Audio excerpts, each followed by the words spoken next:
आत्मा का अर्थ है चेतन। जो चेतन नहीं है वो आत्मा नहीं कहलाती, वह अनात्मा कहलाती है। जिसको अपने होने का एहसास नहीं है कि वो अपने को समझे हूँ, समझो वो आत्मा नहीं है। जिस पे अपन बैठे हैं इसको हम यह है कह रहे हैं, इसको अपने होने का ख्याल नहीं है। इसको ये भी ख्याल नहीं है कि मेरे ऊपर कोई बैठा है। अर्थात जड़ अनात्मा है, चेतन आत्मा है। पर कुछ चीजें ऐसी हैं जो जड़ और चेतन मिली सी मालूम पड़ती हैं। जैसे आँख से देखने लगे चेतन लगती है, देह चेतन लगता है। जब देह मृत्यु को या जीव से संबंध छूटता है तब ये देह जड़ मुर्दा लगता है। तो जो थोड़ी देर बाद मुर्दा हो जाता है अभी जिंदा कैसे कहा जा सकता है? जो लोहा आग में पड़ने के कारण गर्म लगता है, आग से हटते ही उसकी लालिमा और गर्मी समाप्त हो जाएगी, इसलिए लोहा उस समय गर्म दिखता है, उस समय उसमें आग प्रविष्ट है। पर लोहा लोहा है, आग आग है, दोनों एक जगह मिल गए हैं, इसलिए लोहा खुद आग लगने लगता है।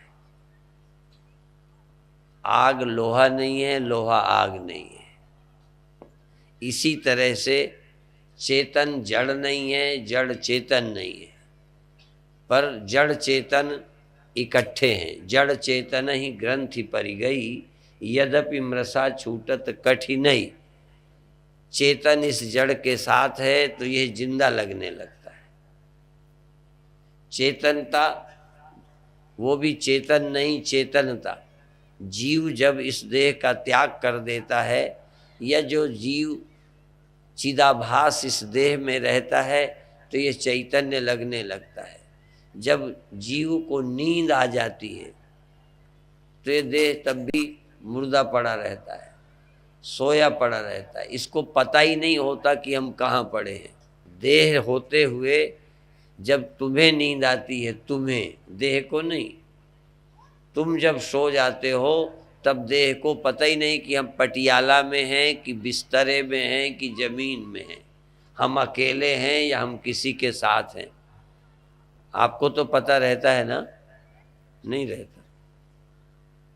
हमारा तुम्हारा एक मत है, सबे सयाने एक मत। मैं इसलिए आपसे पूछ लेता हूं कि हमारा तुम्हारा दो मत तो नहीं है, मत भिन्न तो नहीं है।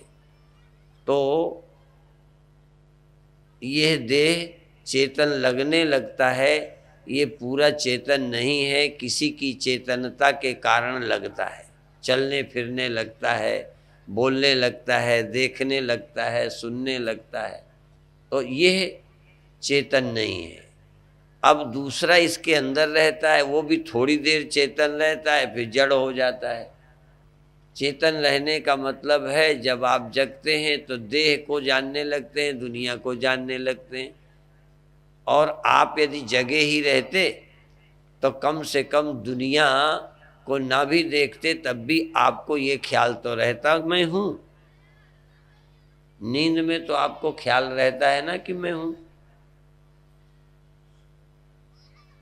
ध्यान दो, ये ऐसी बात नहीं है जिसको तुम पुराण में जाकर देखने चले जाओ या किसी ज्योतिषी से विचार करने जाओ कि सोने में मैं जागा रहता हूं, मुझे पता रहता है कि नहीं। ये तो तुम्ही को पता लगना चाहिए, तुम ही बताओ। ये पंडित जी से पूछने का मामला नहीं है। नींद के समय तुम्हें मैं हूं या मैं सोया हूं ऐसा तुम्हें होश बुद्धि पूर्वक रहता है क्या? ये नहीं है कि तुम नहीं रहते, तुम्हारे रहने में शक नहीं करता मैं, लेकिन वहां होश कहाँ है कि मैं हूं।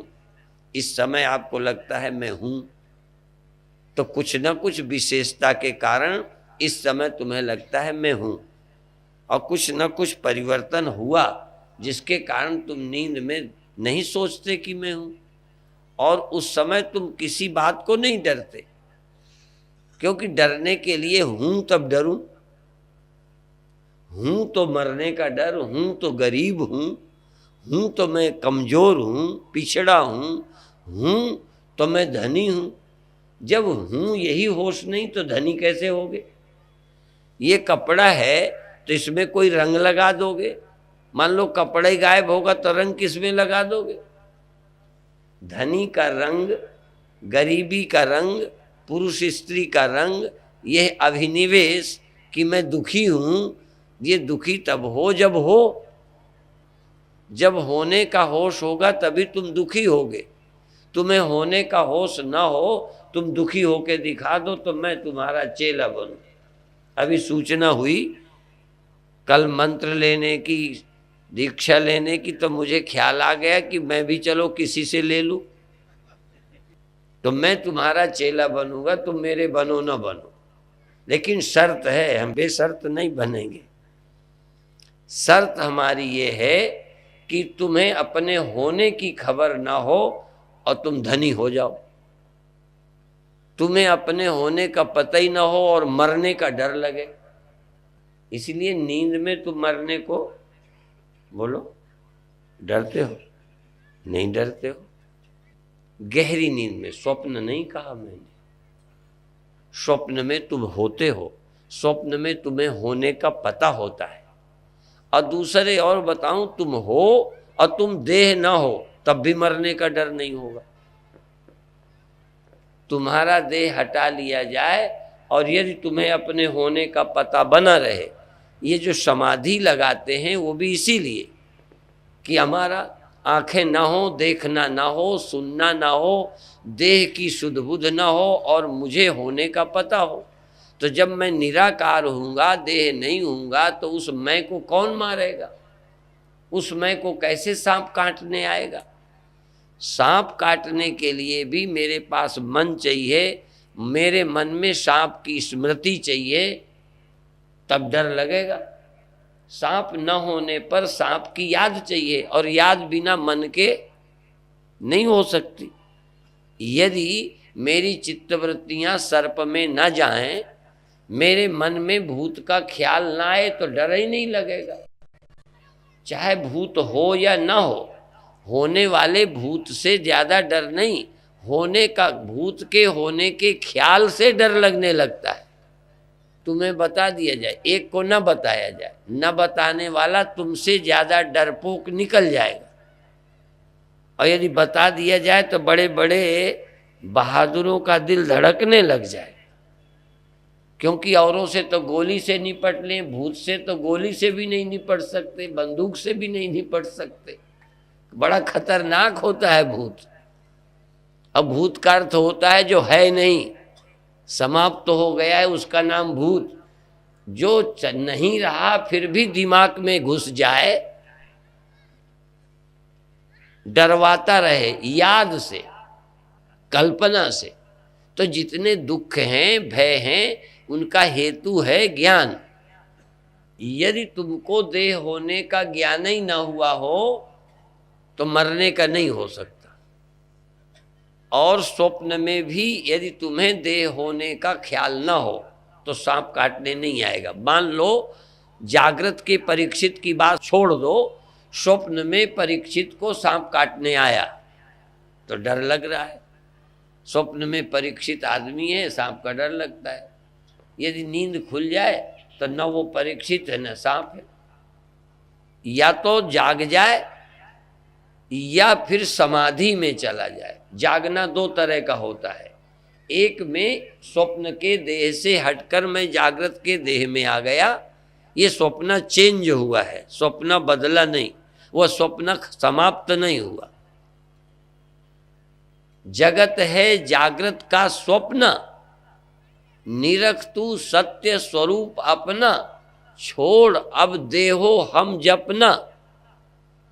सोहम बोल जरा प्यारे, देहो हम छोड़, सोहम बोल, शिवो हम बोल। पर जब से जन्मे देह में रहे, देहो हम देहो हम देहो हम, छोड़ अब देहो हम जपना।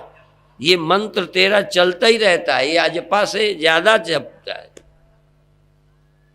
अजपा जाप चलाने पड़ता है, पर मैं देह हूं, फलाना हूं, जवान हूं, गोरा हूं, धनी हूं, ये जाप बिना किए चलता रहता है। आपका तो बंद है ना, ये जाप चल रहा है। मैं देह हूं बिना जबान के चल रहा है, सुमिरन चल रहा है, जबान से नहीं कि मैं देह हूं, मैं देह हूं, मैं देह हूं, देह हूं, मैं देह हूं, ऐसे ही जपते हो ना, जपते हो। कोई कहेगा पागल हो गए हैं, क्या चिल्लाता फिरता।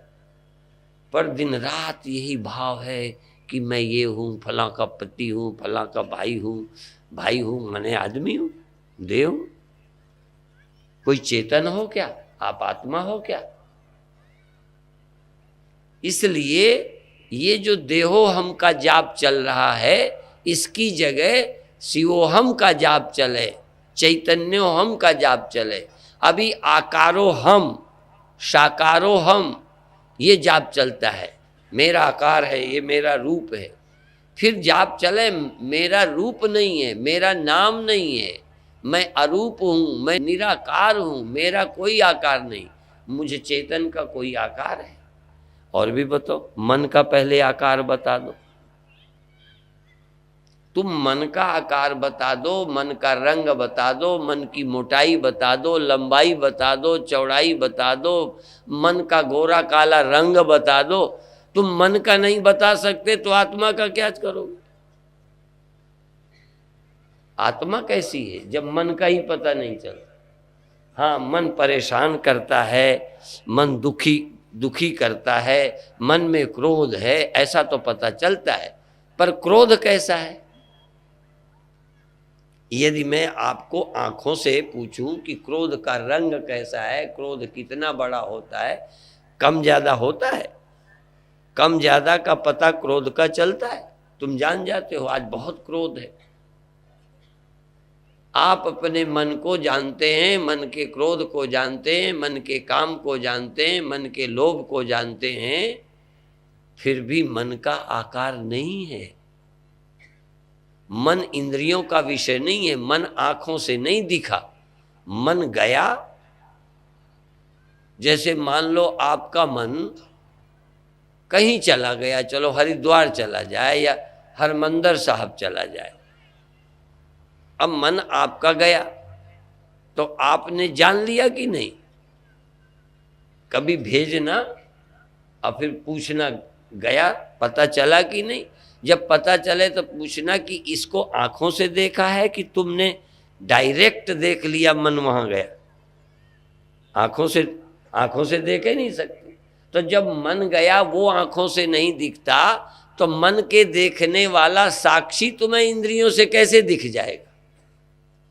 तुम आत्मा के दर्शन को बैठे हो, कोई तुम्हारे जैसा बुद्धू है दुनिया में? जब मन नहीं देख सकते आंखों से,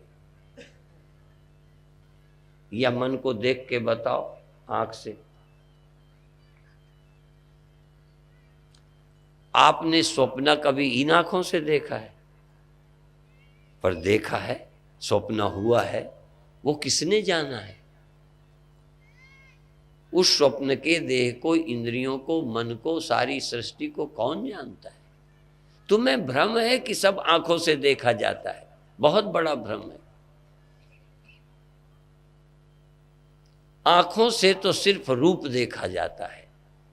चक्षुर मात्र ग्राह्यो गुणो रूपा, केवल चक्षु मात्र से जो ग्रहण होता है उसका नाम रूप है। सिर्फ रूप आंख से ग्रहण होता है, शब्द भी आंख से ग्रहण नहीं होता, कान से होता है। स्वाद कान से ग्रहण नहीं होता। नहीं तो थोड़ा शरबत आपके कान में डालें, सिकंजी पिपियो कान में डालकर, कितनी सुंदर, कितनी स्वादिष्ट, कान में स्वाद का पता ही नहीं चलता। तुम इस जबान में जब कुछ पड़ता है तो मीठा खट्टा लगता है। और ये भी भीतर भी आत्मा है, जबान में भी है, चेतन है, मन है। जरा ध्यान देना, मन यहाँ भी और मन पेट में भी। जब शिकंजी या शरबत या गुलाब जामुन इस गले के नीचे चला गया, फिर जरा देखो कितना मीठा है। ध्यान लगाओ, ध्यान लगा के बताओ मीठा कितना है। मीठा लगता है? यदि मीठा लगता रहता तो एक गुलाब जामुन से महीनों तक मीठे का आनंद लेते रहते, क्यों बार बार डालते? है तो पेट के भीतर। ये आनंद की जगह, स्वाद की जगह ये है। और जननेन्द्रिय में भी एक नस विशेष में वीर्य का प्रवाह होता है, बस वही आनंद है। और क्या आनंद है? उसके बाहर होने के बाद है आनंद, उसके भीतर भरा है तब है आनंद। बाहर रोटी रखी है, गुलाब जामुन, तब स्वाद नहीं, और इससे इधर अंदर चला गया तो स्वाद नहीं। बस उतनी जितनी देर इससे घिस के निकलता है, बस उतनी देर स्वाद है। अभी तो हम सोचते ही कुछ नहीं कि स्वाद क्या चीज है। इसीलिए वेदांत ग्रंथ कहते इंद्रियाण इंद्रियार्थेषु वर्तन्त, यही स्वाद में बरतती है इंद्रिय। पेट नहीं स्वाद में बरतता, पेट नहीं नमकीन को जानता, पेट नहीं खट्टा जानता, ये जबान जानती है। नीचे कुछ भी पता खट्टे मीठे का नहीं, अंदर जाकर उसका प्रभाव तो पड़ेगा। मान लो आपके गले में मीठा, डायबिटीज वालों को एक पतली नली से सीधा गले में मीठा डाला जाए तो नुकसान नहीं करेगा ना? बोलो। हाँ करेगा, क्योंकि डायबिटीज को नुकसान तो पेट में जाने से करता है, वो जबान के कारण नहीं। कई एक आध ऐसी बूटियां हैं जो जबान पे लगा दो तो मिठास का पता नहीं चलता, गुड़मार उसका नाम है। तो मैं सोचने लगा कि यदि स्वाद का पता नहीं चले तो नुकसान नहीं करेगी। गुड़मार बूटी खा करके मीठा खाओ तो डायबिटीज को नुकसान नहीं होगा, पेट में जाके करेगी। अच्छा, आपकी जबान में जहर का पता न चले, एक पतली नली से पेट में जहर डाल देते हैं, फिर तो कोई नुकसान नहीं। और दूसरा बताऊं, तुमको पता भी न चलने देंगे कि जहर डाला है, भोजन में मिला देते हैं, असर नहीं होगा ना? बोलो, होगा। इसलिए उसके अपने गुण हैं, अपने उसके धर्म हैं। जिस वस्तु का जो स्वभाव है वही करेगा वो, और देह में असर करेगा। ये देह खाने पीने से बनी हुई चीज है, इसलिए खाना पीना यदि इनके प्रतिकूल जाएगा तो शरीर पर प्रभाव डालेगा। इसी तरह मन संस्कार का है, जैसे संस्कार होंगे तैसा मन को प्रभाव डालेगा। आत्मा प्रभाव रहित है, आत्मा को अभी हम जानते नहीं हैं, तो अभी अस्तित्व आत्मा का है। आँख के समय भी है, कान के समय भी है, मुख के समय भी है, त्वचा के समय भी है, और धीरे धीरे स्वप्नों के समय भी है, नींद के समय भी है, और अंत में समाधि। एक बार समाधि को प्राप्त करो, एक बार, रोज रोज नहीं। इसीलिए प्रार्थना में एक बार तुम्हें पा जाऊं मैं, बस एक बार पा जाऊं। एक बार तुम आत्मा हो जाओ, तुम देह न रहो, मन न रहो, इंद्रियां न रहो, अहंकार न रहो। एक बार चिन्मात्रता का बोध हो जाए। योगश्चित्त वृत्ति निरोध तदा द्रष्टु स्वरूपे अवस्थानम वृत्ति सारूपम इत्रत्र। 3 सूत्र हैं। आप सदा वृत्ति के अनुरूप अपने को जानते हो, जैसे ख्याल उठते हैं वैसा अपने को जानते हो। इसका अंदाज लगाना हो तो स्वप्न से लगा लो। जैसा तुम्हारा चित्त था वैसा वहाँ आपने अपने को अनुभव किया, सुखी दुखी गरीब अमीर, वहाँ कुछ भी नहीं था, तुम्हारा ख्याल था। जागृत में तो धन से जुड़कर धनी बने, धन है, चित्त धन से जुड़ा, धनी बन गए, परिवार है, ऐसे बन गए, पद है, बड़े बन गए। स्वप्न में तो पद भी स्वप्न, मन भी स्वप्न, सब स्वप्न था, वहां तो कुछ भी नहीं था ख्याल के सिवा। और यदि ये ख्याल में आ जाए कि स्वप्न में बिना धन का धनी था, बिना सांप का सांप, बिना देह का देह, और मर रहा था, देह भी झूठा था, सांप भी झूठा था, मरना भी झूठा था, पर फिर भी सब सच लग रहा था। यदि ये ख्याल आए तो फिर ये भी ख्याल आ सकता है अब भी जो धनी होते हो अब भी ख्यालों में ही हो, पर सत्य क्यों मानते हो? क्योंकि बाहर धन होने का भ्रम है। जैसे स्वप्न में मेरे देह से भिन्न सांप का विश्वास है कि है, इसलिए उससे डर लगता है, और अपना देह भी वैसे ही, जैसा सांप है ना वैसे ही अपना देह, दोनों झूठ हैं। अच्छा, ऐसा सांप तो है झूठ, देह है सच्चा। जरा ध्यान दो, स्वप्न में जिस देह के काटने से डर लगता था वो देह सच्चा था या झूठा है? और सांप भी झूठा।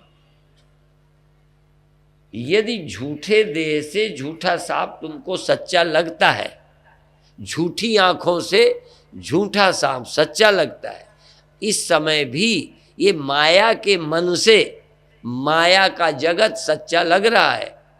अब भी जगत नहीं सच्चा, पर जब तुम इस माया के देह को सच्चा देखते हो तो फिर इस लड़के को भी, इस दुनिया को भी सच्ची देखते हो। तो ये देखना अभी बिल्कुल बंद हो जाए नहीं। एक बात और बता दूं, स्वप्न सैकड़ों बार जग चुके हैं, स्वप्ने को स्वप्न जान लिया है, पर फिर स्वप्न सत्य दिखता है। चूंकि बार बार स्वप्न सत्य दिखता है इसलिए सत्य है। मैं तुमसे फिर पूछूंगा, चूंकि रोज दिख जाता है, महीने में कई बार दिख जाता है स्वप्न, इसलिए सच्चा है। यदि एक मिट्टी का बर्तन 2 घंटे में तोड़ दिया और एक मिट्टी का बर्तन 10 वर्ष में तोड़ दिया, एक मिट्टी का बर्तन हजारों वर्ष बाद तोड़ दिया, तो जो जल्दी टूट गया वो झूठ है, जो देर में टूटा वो सच है। सच तो सिर्फ मिट्टी है, चाहे वो थोड़ी देर रहे ज्यादा देर रहे, इससे क्या फर्क पड़ता है? स्वप्न बार बार होवे तो स्वप्न है, कभी कभी होवे तो स्वप्न है। ऐसे ही यह संसार बार बार तुम्हें सत्य दिखने लग जाए इसकी चिंता मत करो, पर एक बार जग कर देख लो कि यह सच्चा नहीं है। एक बार देख लो, उस देखने के लिए मेहनत है और हम रोज कोशिश करते हैं, फिर देखो ये बहुत कठिन काम है। एक बार तुम जाग कर देख सको कि आत्मा सत्य है, ब्रह्म सत्य है और सब मिथ्या है और सब स्वप्न है। इनमें साचो कुछ नहीं, इसमें कोई भी सच्चाई नहीं है जो दिखता है। इसमें सच्चाई परमात्मा है, सच्चाई आत्मा की है। जो स्वप्न और पेखना ऐसे जग को जान, इनमें साचो कुछ नहीं। नानक बिन भगवान, बिना भगवान का यहाँ सच्चा कुछ नहीं, केवल भगवान ही सच्चा है। जैसे हजारों मिट्टी के बर्तनों में सच्चाई मिट्टी की है, घड़ों की है कि मिट्टी की? बोलो। मिट्टी की सच्चाई से घड़ा भी सच्चा दिखता है। लोग घड़ों को सच्चा समझने लगते, और चलो वहां तो मिट्टी भी जल्दी समझ आ जाती है, बहुत कठिन काम नहीं। यहां जगत के सिवा परमात्मा सच्चा लगता ही नहीं। समझाए समझाए समझाए, गुरुओं ने समझाया, गुरुओं के पहले उपनिषदों ने, ऋषियों ने समझाया, आज गुरुओं के बाद आज भी समझाने का काम चालू है, पर समझ में परमात्मा तो आ नहीं रहा। और जरा सा नाम के भेद से ये भी लगने लगता है लोगों को, सारी दुनिया को भ्रम है कि भगवान जैसे बहुत हैं। हमारे 9वें गुरु जी ने, एक गुरु ने, यहाँ तो एक गुरु राम का प्रचारक है भारत में, एक कृष्ण का। जरा ध्यान देना, कई कृष्ण का नाम नहीं लेना चाहते, राम वाले कृष्ण से परहेज करते हैं, शिव वाले राम से परहेज करते हैं। चलो यहाँ तो बहुत अलग अलग गुरु अलग अलग नाम का परमात्मा मानते हैं, पर हमारे नवे गुरुजी अकेले गुरुजी ने ही तमाम नाम ले लिए। राम नाम उन्होंने लिया, सब सुखदाता राम है दूसर नाहिन, माने दूसरा कोई है ही नहीं, एक राम ही है। फिर वासुदेव का क्या मतलब, फिर हरि का क्या मतलब, हर सुमिरो दुख जाए का क्या मतलब, जब राम केवल राम ही है। दूसर नाहिन को, दूसरा कोई नहीं है, केवल राम का ही सुमिरन सुखदाई है।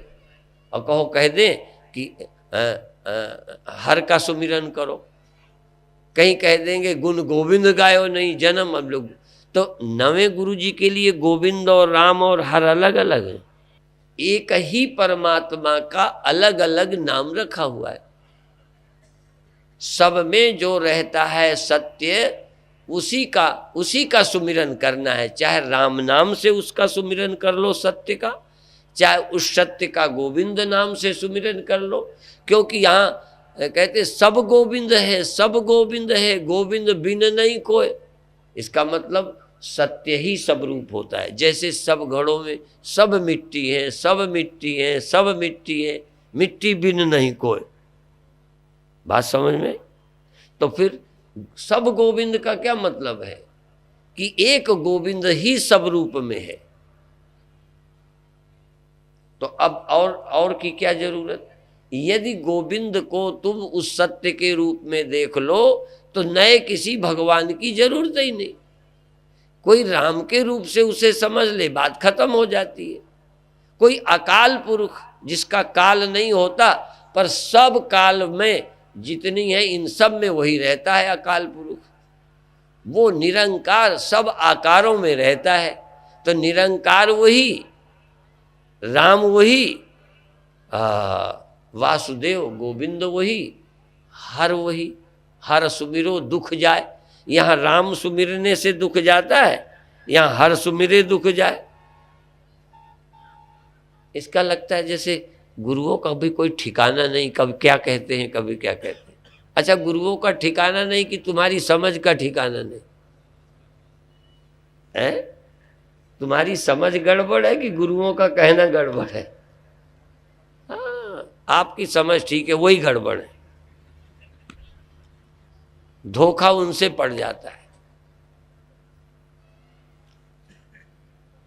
एक सत्य जिसको दिख गया हो, एक सत्य जिसको क्लियर हो गया हो कि सत्य एक है और मैं वही सत्य हूं, मैं उस सत्य से जुदा हूं ही नहीं, हो ही नहीं सकता। जब सत्य ही एक है तो मैं उससे जुदा कैसे हो सकता हूं?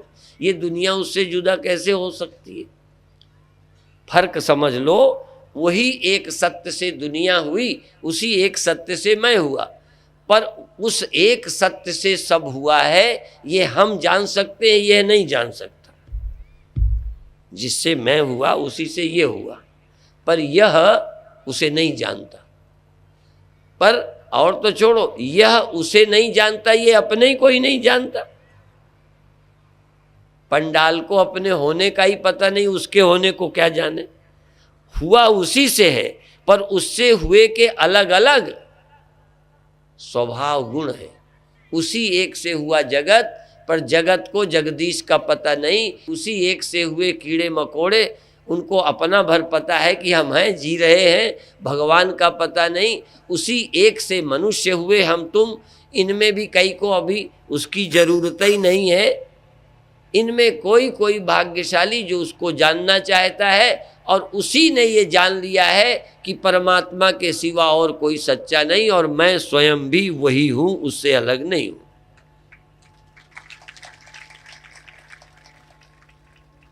अच्छा, मान लो सपोज मिट्टी के अनेक तरह के बर्तन बनाओ।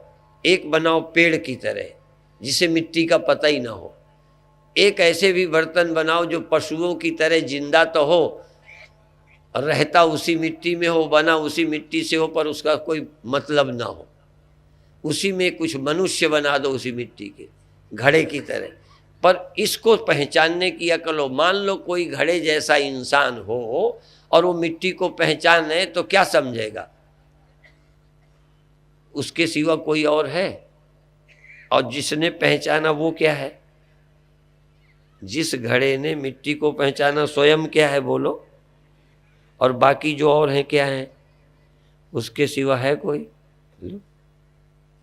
अच्छा, ये पहचान मिट्टी करेगी कि घड़ा करेगा? ये देखो, यही बात है। ब्रह्म को भी ब्रह्म पहचानने की जरूरत नहीं। जब पहचानेगा, ये मनुष्य पहचानेगा कि ब्रह्म है, ब्रह्म के सिवा कोई और नहीं है, मैं ब्रह्म ही हूं। ये भी समझने का अधिकार बोलो मनुष्य को। मुझे तो लगता है ब्रह्म को भी पता नहीं कि मैं ब्रह्म हूं। दुनिया को भी पता नहीं, ब्रह्म को भी पता नहीं। मैं ब्रह्म हूं, ब्रह्म के सिवा और कोई सत्य नहीं है, ये स्वीकारने का, ये अनुभव करने का अधिकार सिर्फ मनुष्य को है। सब गोविंद है, सब गोविंद है, ये किसने कहा? किसी मनुष्य ने। सब गोविंद है, ब्रह्म ही ब्रह्म है। यहां तक कृष्ण भगवान जब कहते हैं सारा संसार मुझसे हुआ है, सब में मैं रहता हूं, यो माम पश्यति सर्वत्र, तो ये भी मनुष्य देह में रहकर कृष्ण कह रहे हैं। इसका मतलब मनुष्य देहधारी को छोड़कर मैं ब्रह्म हूं, मेरे सिवा और कोई नहीं है, सर्वम खलु इदं ब्रह्म, ये अनुभव करने का अधिकार किसी न किसी जीव को ही है।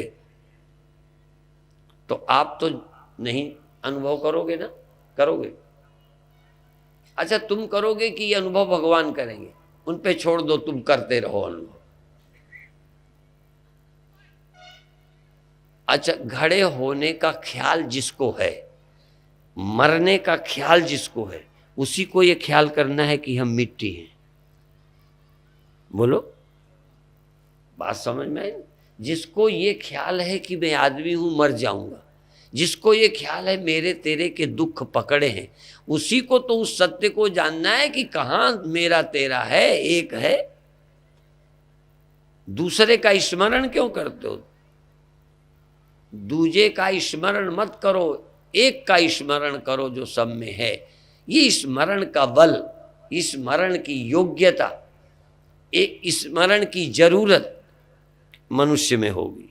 जिस मनुष्य में स्मरण की जरूरत होगी, उस मनुष्य को फिर गुरु की जरूरत होगी। जिसको उसके स्मरण की अभी जरूरत नहीं है, उसको फिर ज्ञानी गुरु की जरूरत नहीं है। गुरु की तो है, ज्ञानी की नहीं है। साइंस पढ़ना है, भूगोल पढ़ना है, होम साइंस पढ़ना है, हल चलाना पढ़ना है, खेती करना पढ़ना है, कार चलाना पढ़ना है, गुरु तो चाहिए।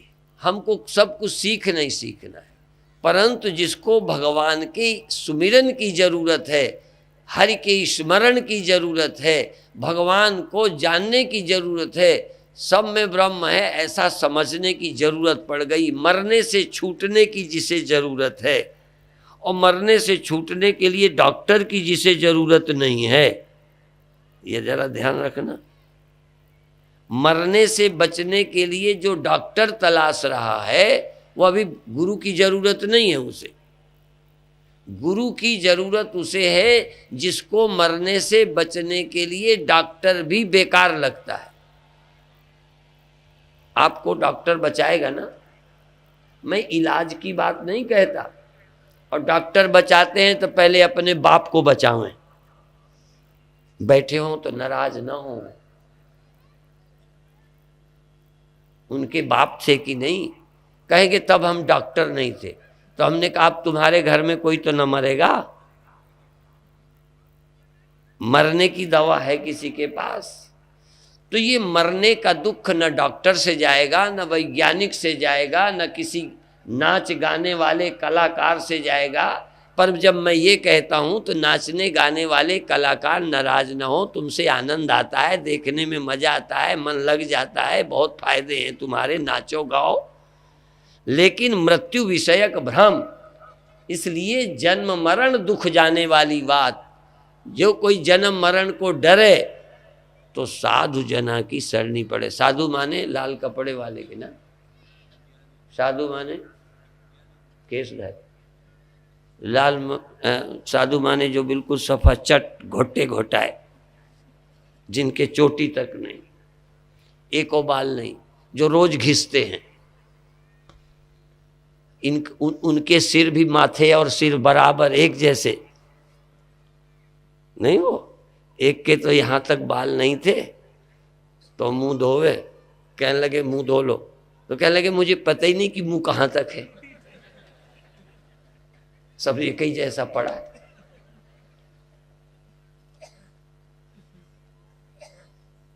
तो मृत्यु के विषय में, मृत्यु देखो, और तो बताओ, घड़े को मरने से मिट्टी भी नहीं बचा सकती, मिट्टी के रहते घड़ा मरेगा। घड़े के मरने का भय कोई रक्षक भी नहीं बचा सकता। सिर्फ मरने के संबंध में दुख भ्रम मिटेगा इस ज्ञान से कि तू है क्या चीज मिट्टी के सिवा, तू है क्या कुछ। तो ये जीव नाम की वस्तु ब्रह्म से अलग है क्या कुछ। ठीक ठीक यह विज्ञान होवे, ये तर्क नहीं, मैं तो तर्क कर रहा हूं, अभी वकालत कर रहा हूं। रियलाइज करना ध्यान से होगा, बराबर श्रवण मनन निधिध्यासन से होगा, बार बार चिंतन से होगा। ये जो मन है रोज जगेगा, रोज सोएगा, रोज ध्यान करो कि ये मन कैसे में व्यक्ति बन गया, कैसे सो गया, ये क्या है। और यदि मन ना होता तो क्या है जन्म, क्या है मरण। और मन है भी तो जब मैं मन का साक्षी हूँ, मन के न रहने पर, मन के आने पर, जैसे घड़े के न रहने पर, घड़े के रहने पर, दोनों में कौन रहता है बोलो, मिट्टी। पर मिट्टी चेतन नहीं होने से साक्षी नहीं है घड़े की, पर हम इस मन रूपी घड़े की या मन रूपी इस जागृत और स्वप्न की उत्पत्ति के साक्षी हैं और इनके न रहने के साक्षी हैं। इसलिए हम मिट्टी की तरह हैं भी, पर साथ में चेतन भी हैं। और मिट्टी किसी को दिखती है, मैं किसी को नहीं दिखता, मुझे ही सब दिखते हैं। मुझी को मन दिखता है, मुझी को स्वप्न दिखता है। देखो, अभी तो तुम बाहर की दुनिया देखने में लगे हो, आंख बंद करने की जरूरत क्यों है? क्योंकि सारी ऊर्जा, सारी मेरी शक्ति आंखों से देखने में लगी है, कानों से सुनने में लगी है, हाथों से करने में लगी है। इसलिए हाथ, नाक, आंख, मुख बंद कर, आंख नाक मुख बंद कर, नाम निरंजन ले। अंदर के पट तब खुले जब बाहर के पट दे। ये जो आपकी ऊर्जा, इसलिए सूरदासों की स्मृति बहुत तेज होती है। हमारी शक्ति इंद्रियों से बेकार के कामों में चली जाती है जब हम बाहर देखना नहीं चाहते, सुनना नहीं चाहते, कुछ पाना नहीं चाहते, तो हमारे अंदर मानसिक शक्ति बढ़ जाती है।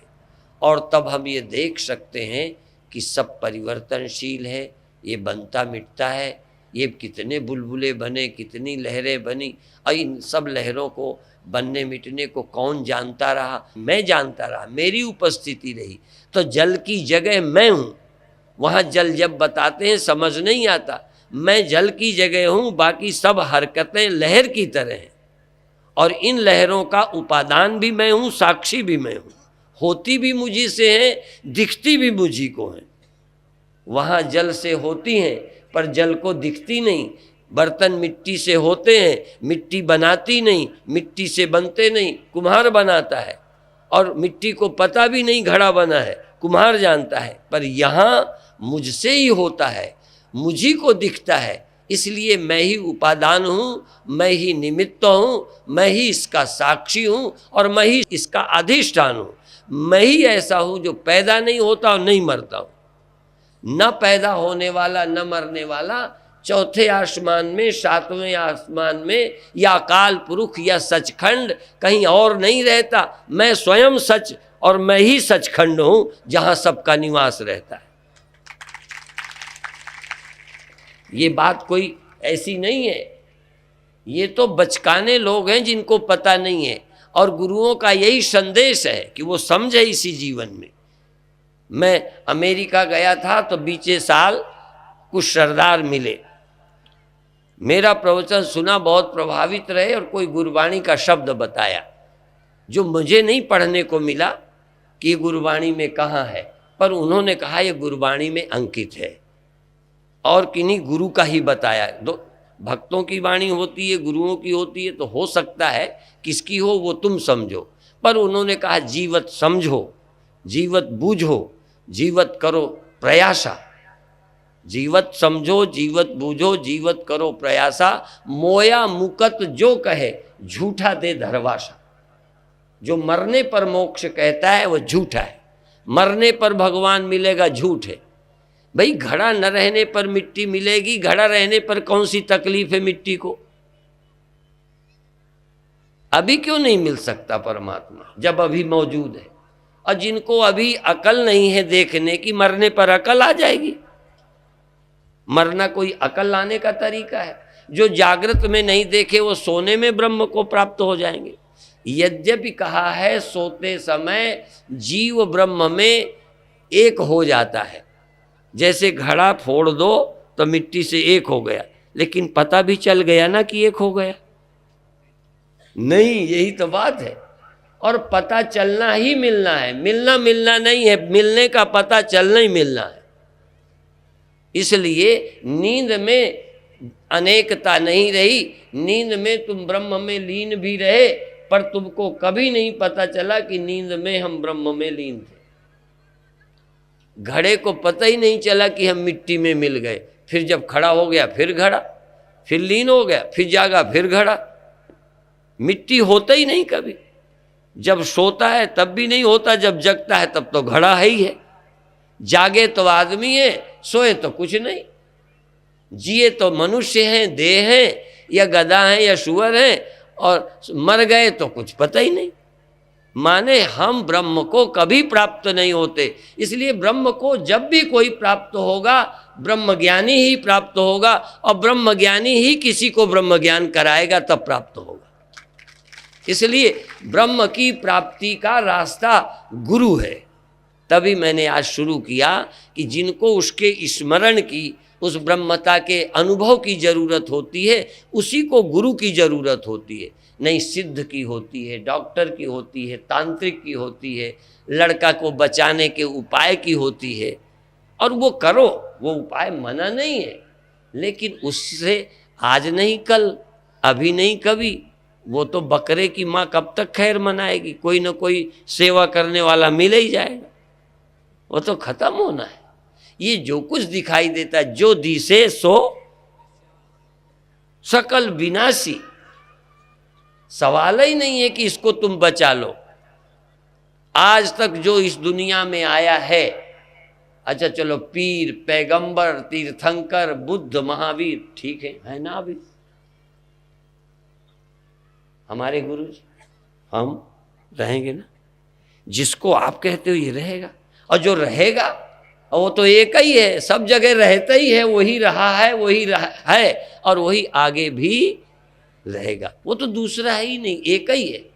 इसलिए एक सत्य है, एक सत्य है, एक ओंकार, एक ओंकार सतनाम, कर्ता पुरुष, निर्भव निर्वैर, अकाल मूरत, अजूनी सहभंग, गुरु प्रसाद जप। गुरु प्रसाद जप, ये गुरु प्रसाद, ये मेहनत का मामला नहीं। गुरु प्रसाद जप, आद सच। क्या जप? आद सच, जुगाद सच, है भी सच, नानक होसी भी सच। जप तू जपता है, देहो हम, देहो हम, देहो हम मर जाएंगे, हम मर जाएंगे, आप बचाओ, कृपा करो। ये जप चल रहा है। मैं जवान हो गया हूँ, बूढ़ा हो गया हूँ, ये हो गया हूँ, वो हो गया हूँ, ये हो जाऊँ, वो हो जाऊँ, ये ना हो जाऊँ, ये जप चल रहा है। पर मेरा कभी कुछ बिगड़ता ही नहीं, काल की गति नहीं, काल मुझे छू नहीं सकता। मैं सदा निर्लेप, ब्रह्म ज्ञानी, सदा निर्लेप, काल से निर्लेप, कर्म से निर्लेप, पड़ोसी से निर्लेप, देह से निर्लेप, मन से निर्लेप, इंद्रियों से निर्लेप, ब्रह्म ज्ञानी। सुबह निर्लेप, शाम निर्लेप, जागृत में निर्लेप, स्वप्न में निर्लेप, सुसुप्ति में निर्लेप, समाधि में निर्लेप, ब्रह्मज्ञानी सदा निर्लेप, जैसे जल में कमल लेप। सबके रहते निर्लेप, ये नहीं कि जल के बाहर हो तब निर्लेप, जब दुनिया न रहे तब निर्लेप, जब हम पटियाला छोड़कर हरिद्वार रहेंगे तब निर्लेप। पटियाला में तो गड़बड़ है सब मामला, ऐसे ही है। इस ब्रह्म ज्ञान को कोई भाग्यशाली उपलब्ध करता है, और ब्रह्म ज्ञान की यदि जरूरत है तो ही गुरु की जरूरत है, नहीं मंदिर जाओ पूजा करो बस। इसी तरह से ब्रह्म ज्ञान चाहिए तो ईश परमात्मा क्या है ये जानो, और ब्रह्म ज्ञान नहीं चाहिए तो परमात्मा को बिना जाने मनाओ, हमारा ख्याल रखना बस। हाँ, भगवान ख्याल हमारा बनाए रखें, जब तक रखेंगे रखे रहेंगे, नहीं तो चले जाओगे तो शिकायतें क्या करोगे। हमने एक बार कहा, सचमुच एक आदमी बहुत बीमार था, हमको भी लोग फंसाते हैं कि स्वामी जी आशीर्वाद दे दो, और पटियाला वाले तो कोई न कोई बीमार को, कोई न कोई गड़बड़ सड़बड़ को ले आते हैं। अब बताओ, कभी न कभी तो हमारी नाक जाने वाली है, हमें पता है, सबके काम तो होने नहीं, किसको किसको हम बचाएंगे, क्या क्या होगा। हम जिस अर्थ में बचाते हैं वो समझ का मामला है, वो इस तरह का नहीं है। तो एक बार कोई बीमार था, अब वो बचने लायक नहीं था, अब वो घबरा रहा था, तो हमने कहा ये मंत्र गुप्त दिया जाता है। देखो कई लोग मंत्र बिल्कुल कान में देते हैं, मैंने भी बीमार के कान में कहा और ये शर्त कर दी किसी को बताना नहीं, और बता देगा तो मंत्र फिर काम नहीं करेगा। आशीर्वाद तब सफल नहीं होगा, तभी सफल होगा जब किसी को बताएगा नहीं। हाँ, 5 नाम की तरह गुप्त रखना, बिल्कुल किसी को नहीं जिक्र करना। एक चेले ने पूछा आपका मंत्र क्या है, तो उन्होंने कहा आपका क्या है, कहन हम नहीं बताएंगे, तो कहन हमारा सस्ता है जो हम तुझे बता दें। अपना मंत्र तो बताना नहीं चाहता, तेरे गुरु ने मना कर रखा है, तो हमारे गुरु ने कहा कि सबको बता देना। बात को जरा समझें। तो उन्होंने कहा किसी को बताना नहीं, नहीं तो मंत्र का फायदा नहीं होगा। था वो मरने वाला, उसके कान में कह दिया धीरे से कि और किसी को न चाहे, बल्कि शंख घड़ियाल बजा दो जिससे औरों के कान में जा ही न पाए। बजाते हैं मंत्र देते समय, शोर मचाते हैं, ढोल बजाते हैं, बाजा बजाते हैं, शंख बजाते हैं और कपड़ा उड़ा देते हैं। ऐसे कई ऐसे कपड़ा उठाएंगे चेले के, गुरु के धीरे से उसके कान में कहते। हमने उस बीमार के कान में कहा कि तू नहीं मरेगा, तुझे यदि ज़मीन पर भी उतार दें, डॉक्टर भी जवाब दे दें, तब भी तू नहीं मरेगा। यहाँ तक सब जवाब दे देंगे तब भी तू नहीं मरेगा। और हमने कह दिया था ये मंत्र बताना नहीं, यदि मर भी जाता तब भी कहीं बदनामी हमारी नहीं होती। नहीं समझे, क्योंकि किसी को बताया नहीं, क्या बताया है, ये तो उसी को मालूम है कि नहीं मरूंगा, मरने के बाद बताएगा नहीं, बच जाएगा तो मेरी प्रसिद्धि अखबारों में आएगी, दावे से कहेगा कि गुरुजी ने ये कहा था। नहीं समझ में आए, ऐसे ऐसे चालाक मंत्र वाले होते। तो मंत्र वालों को कम मत समझना, तुम्हारे भी गुरु हैं वो। तुम डार डार हम पात पात। इसलिए हम मरने की बात नहीं करते, इसी समय क्या तुम चेतन आत्मा हो, क्या साक्षी हो, क्या तुम सचमुच असंग हो, क्या तुम अकर्ता हो, अभी अनुभव करो इसी जीवन में। इसके बाद मुक्त बस।